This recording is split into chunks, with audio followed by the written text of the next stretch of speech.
The ayes to the right, 272. The noes to the left, 285. Voting against a military response in Syria, Britain's parliament rejects intervention over a suspected poisonous gas attack. But where does it leave relations with the US? And will Washington be prepared to go it alone? This is Inside Story.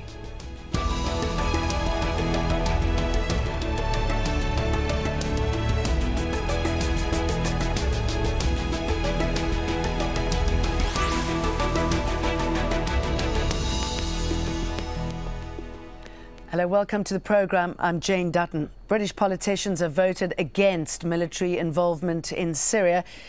It's an embarrassing defeat for Prime Minister David Cameron, who had recalled Parliament to seek consent for missile strikes. Was expecting to stand shoulder to shoulder with US ally Barack Obama.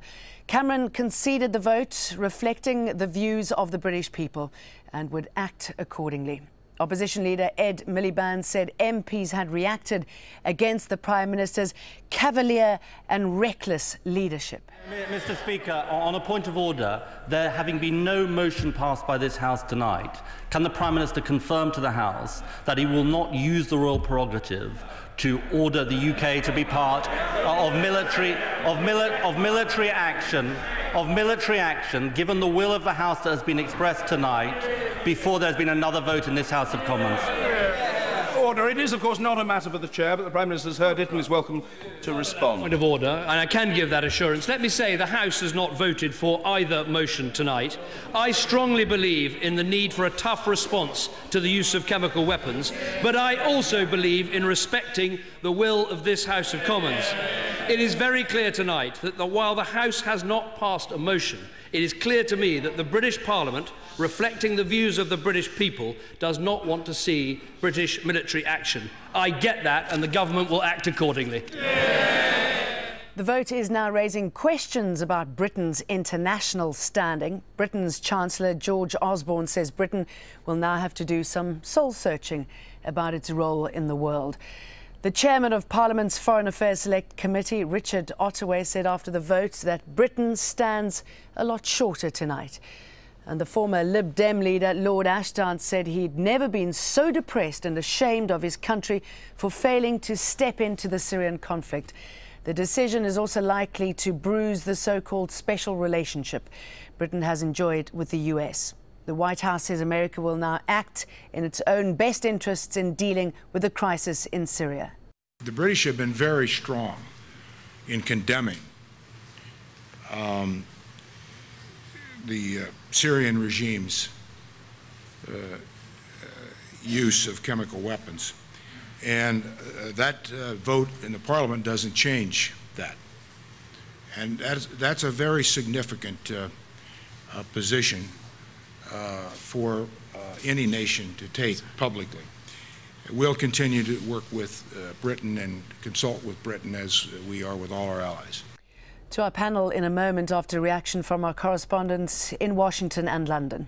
David Cameron has been humiliated in the British Parliament, and there's no doubt that he underestimated the depth of feeling against military intervention in Syria, even within the ranks of his own Conservative Party and perhaps within the wider British public. The result is that he is a diminished figure, domestically, politically, but also on the international stage. It puts the Americans in an awkward situation. They're being very polite about the British in public, but in private, this must have been a nasty surprise. Of course, militarily, the Americans have the means, more than the means, to go it alone against Syria, but they were relying on British support for political and diplomatic reasons, and that support is no longer there.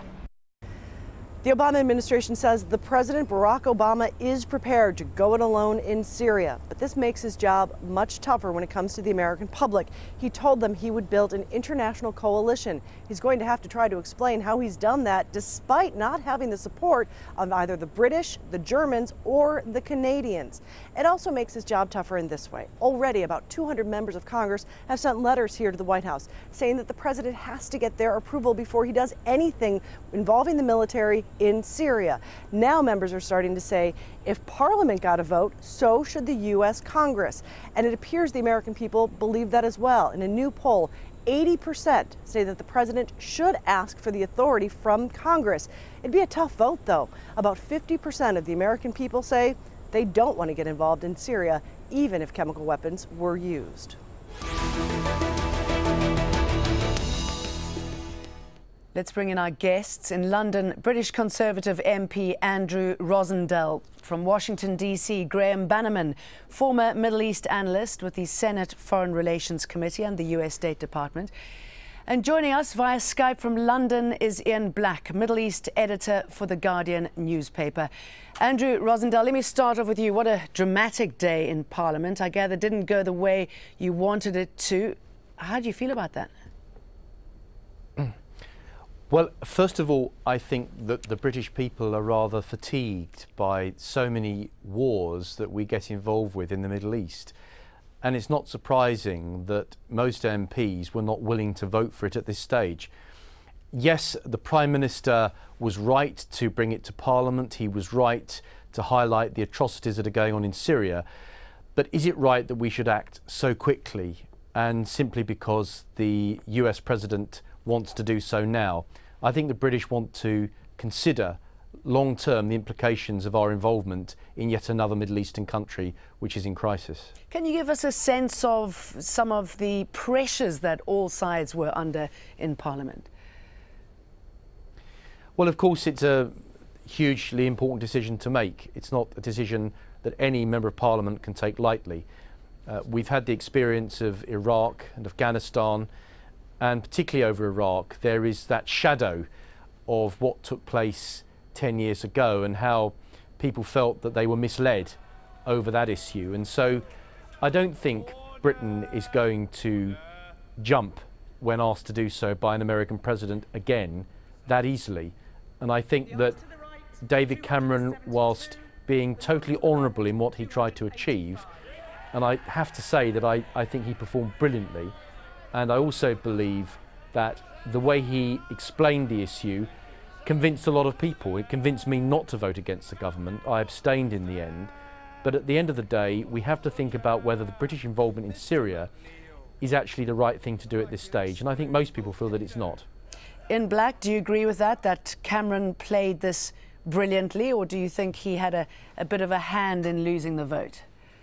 No, I think that Cameron miscalculated. I think he misjudged the mood of Parliament, of his own party, of the Labour opposition, and indeed the mood of the country. Of course, he has to put a brave face on it, and he had no choice but to accept the will of Parliament. Anything else would have been completely scandalous. But I think that this was a serious defeat for this government, and one which has quite rightly caused a lot of head-scratching and soul-searching about Britain's role in the world, particularly along with its long-standing ally, the United States. And the background to all this goes back, most people still remember, to the war in Iraq 10 years ago, and the shadow of that was looming very large across the House of Commons when this issue was being discussed last night. In the light of that, do you agree with Ed Miliband's comments that he was indeed cavalier and reckless? There's a curious intersection here between a major, continuing, unresolved and very grave international crisis and the rough and tumble of domestic politics. The larger question is, I think, as Andrew Rosendale referred to, is the sense of a British public which does not have the appetite for these sort of interventions in the Middle East in the light of the experience of recent years. Where I think there is perhaps more substantial criticism, where it's appropriate, is that the case that the British government made, particularly in the intelligence dossier that it released yesterday, was really very thin. And you would have to conclude that if they really wanted it to happen, then they perhaps should have tried harder to convince people. I'm not sure that that would have been impossible. But the fact is that they didn't. The case wasn't made. And that, I think, is a failure of the Prime Minister, leaving aside the the predictable sniping, of course, from the leader of the Labour opposition. Okay, Graham Bannerman, I'm sure the response and what happened in Parliament is still filtering in across the pond there. What is your reaction, the US response to this, other than surprise, possibly? Well, I think surprise was there, and I think disappointment, but I want to make clear that I don't think it affects at all the long-term US-British relationship. We understand how democracies work, but it does create more difficulties for the president, both internationally and domestically. Internationally, he's committed to building a coalition, and one of the key, and if not the most key partner, has said we're not going to be participating, so that's much more difficult for the president. Secondly, at home, we face the same sort of challenge that the British Prime Minister did, in that the majority of Americans are not in favor of military action in Syria, and the president has to make the case, and he has a Congress that's asserting its authority under the Constitution that wants to be consulted. So it has made his life more difficult, but I don't think it has changed the fundamental course of the American president. Ian Black touched on an important point there, that some of the evidence that has been presented clearly wasn't enough to convince those in the UK Parliament. What's the feeling over where you are? Is much more needed before a strike is sanctioned? So far, the administration has been able to convince most of the congressional leaders that they have enough evidence to satisfy that the Syrian government did use chemical weapons. However, in the general public, the debate is becoming a little more noisy over the last several days as people says, wait a second, we don't think that's quite enough. We need a little more definite answers here. And so the longer it goes on, the more difficult it is for the president. Andrew Rosendale, what were you told? What convinced you that going in was the right action? Well, I wasn't convinced, and that's why I abstained on the vote. I voted against the motion put forward by Ed Miliband, the amendment, but I abstained on the main government motion. I wasn't convinced. I think there are times when Britain has taken action and done so proudly to defend innocent people and the freedom of countries and to defend the national interest, but this is not one of them. We aren't yet in a position where I think it's sensible for British forces to be committed to such a thing. And I think that we are looking at a civil war in Syria. We're looking at a situation that I'm not sure British or American involvement at this stage is going to make matters better. So I think we should be cautious and we shouldn't be rushing in to military action, which is why I wouldn't vote with the government yesterday evening, despite the persuasive efforts of the Prime Minister. Graham says that this is unlikely to damage the so-called special relationship that you have with the US. Do you agree with that, or do you think that Britain is still more excited about this relationship than possibly the US is? Well, I'll be honest with you. I think that people in the United Kingdom are very fond of America, and we've always stood shoulder to shoulder with America. But in recent years, I think that has worn off slightly, and I regret that. It doesn't help when the United States of America failed to support Britain over issues like the Falkland Islands, where they are not backing the freedom and the rights of the people in those islands. So it seems like America sometimes picks and chooses when it wants to be Britain's best friend. And I think that it's issues like that are starting to annoy the British people, that America seems to be a fair weather friend at times. And I'm speaking as someone who's always been a very strong supporter of the United States and very much appreciated the special relationship, particularly with Margaret Thatcher and Ronald Reagan. It's a great pity that American presidents in recent years, particularly the current one, doesn't want to support Britain over an issue that's important to us, yet expects British forces to fight with the Americans when it's an issue that they think is important. So I think America needs to do a lot more work on the special relationship if they want to restore the trust between our two countries. Ian, is this somewhat of a Pyrrhic victory in the sense that some people are saying that this is going to isolate Britain even further? Well, you know, I think that the sort of comments we're hearing in London today is about, you know, a period of reflection and have to think about these things. But I don't think that Britain is going to, you know, kind of pack up and shuffle off the world stage. It remains, after all, let's not forget, it remains, anomalous though it may be, a permanent member of the UN Security Council, nuclear weapons state. It has its place at the top table. But this has been a salutary reminder that you know, democratic governments have to take public opinion into account, parliamentary views into account, when they consider significant actions. And, that's not a bad thing. What's sad, I think, in all this, reflections about Britain and its place in the world and the state of the much vaunted special relationship with Washington, is that all this has got very little to do with the, if you like, the main actor in this story, which is, poor old Syria and its unending suffering. And none of this, it seems to me, is going to do anything to bring a resolution of Syria's agony any closer. I mean, it's a little bit of sort of navel gazing, I think, in Britain about this. Obviously, we all like a good parliamentary drama and so on, and the sparring that goes with it. But at the end of the day, this is about the real subject is about a country which is dying as the rest of the world really wrings its hand and dithers and doesn't know what to do. I think there's a risk of losing sight of that in the midst of the domestic political drama and the transatlantic link under strain. Okay, well, let's find out if the biggest player at this stage, Graham, is going to do anything about it. You say that this action is leaving Barack Obama and the US slightly exposed. It seems that he's still going to go ahead, though.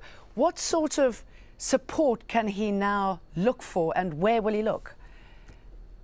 Well, he clearly has the support of the French and the Turks in this, and he has some domestic support here that's quite strong, that it feels that the United States need to act on the same arguments that they were made in Britain. Our world credibility is involved, but we also face the same problems that the debate did in England. What will this do to Syria to make it better? That has not been made clear. Furthermore, what happens next? And finally, as former Defense Secretary Rumsfeld said, the president hasn't made the case to the American people that the national security interests of the United States are involved in this action. Do you think Britain's stance now will affect the perceived legitimacy of the strike that we're expecting any day soon? I think the American people who favor this, including most of the people in the administration, is that chemical weapon usage by the Syrian government is unacceptable, and we need to stand up against that principle in international law. And therefore, the necessity to act is actually imperative for the United States against the use of chemical weapons. Because if you don't stand, what happens to the next time, and the next time, and the next time? I'm going to bring in Facebook now, because there have been some interesting comments that I'd like to put to our guests. Ted Falk says, "Thank God for British parliamentarians with a conscience. Cameron is finished politically." And Syed Irfan Mehdi adds, "It shows that British people do not want to be fooled again, as it was with Iraq and the so-called chemical weapons story."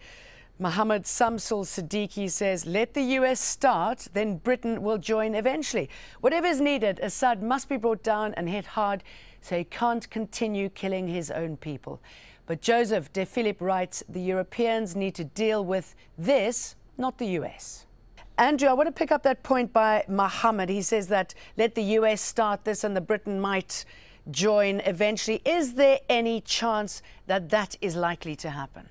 Well, I think it is likely that America will take action itself, maybe supported by one or two other countries.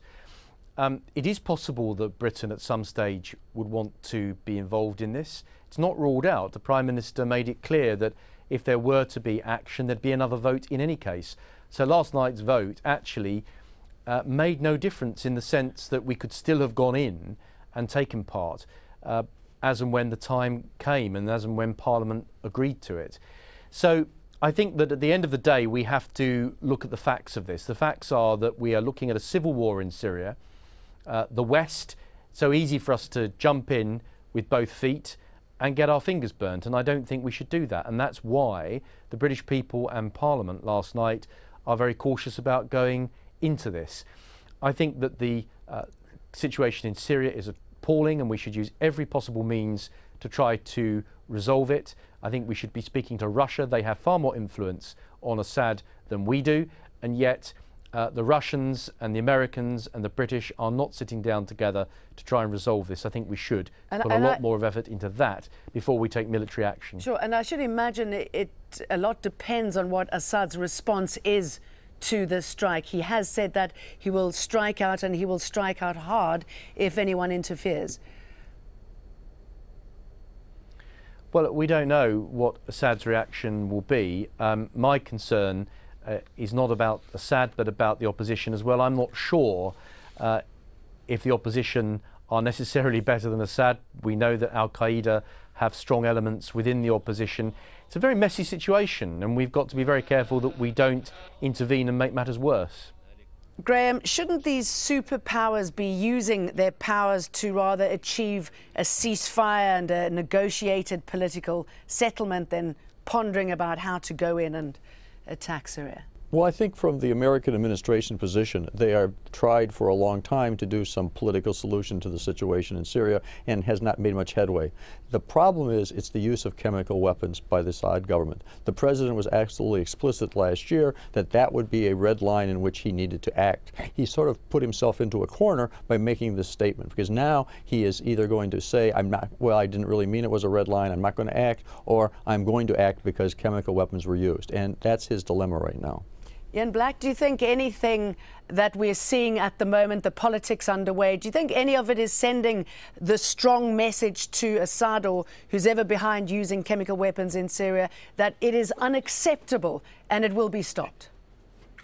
No, I don't think there is such a message, and I think that is, part of this tangled tale that we need to be focusing on. I mean, the fact is that certainly in Britain, clearly, public and parliamentary opinion has not been convinced of the case against Assad. But there is a lot of evidence, and I think it's possible to reach a reasonable judgment about the likely culprit in the attack in Damascus. There isn't a clear message. I think that the message to Assad is that certainly there is strong suspicions, at the very least, that he used weapons which are banned, about which there is a taboo, and the international response is not sending a clear message that that's unacceptable. And the British government and others say that even before the most recent incident, there were 12 or 14 cases of the use of chemical weapons. Now, that hasn't been proven unequivocally, but I don't think it's likely to have been invented either. So the response, the division, the disarray over this is clearly not going to buttress the message that these weapons should not be used, must not and cannot be used. Graham, how important do you think it is now to bring in the Arab League and to use them as a bigger player in all of this right now?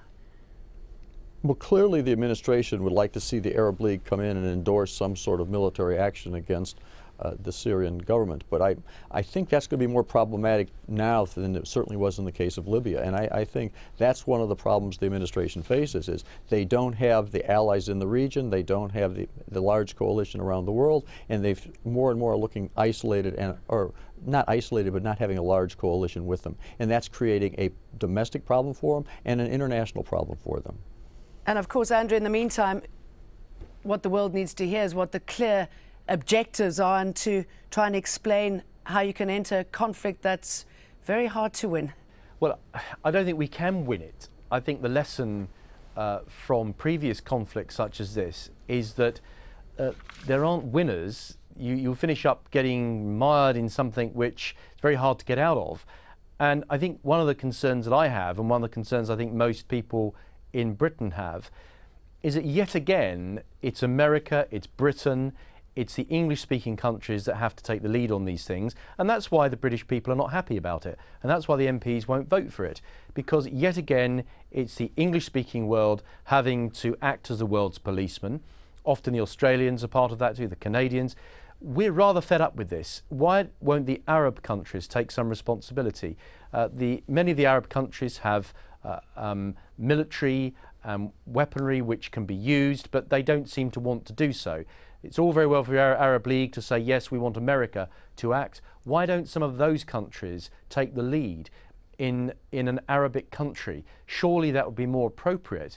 And I think that if they did that, we would certainly support such an action. But to expect the English-speaking world all the time to take the lead on these things is becoming rather tiresome, and that's why people are not supporting the action at the moment. Gentlemen, thank you very much for talking about these rather dramatic events that we saw in the British Parliament. Andrew Rosendale, Graham Bannerman and Ian Black. Don't forget, you can find this programme, many more at aljazeera.com. accordingly.com. You can leave us your comments there too. I'm Jane Dutton. Thanks for watching. Bye-bye.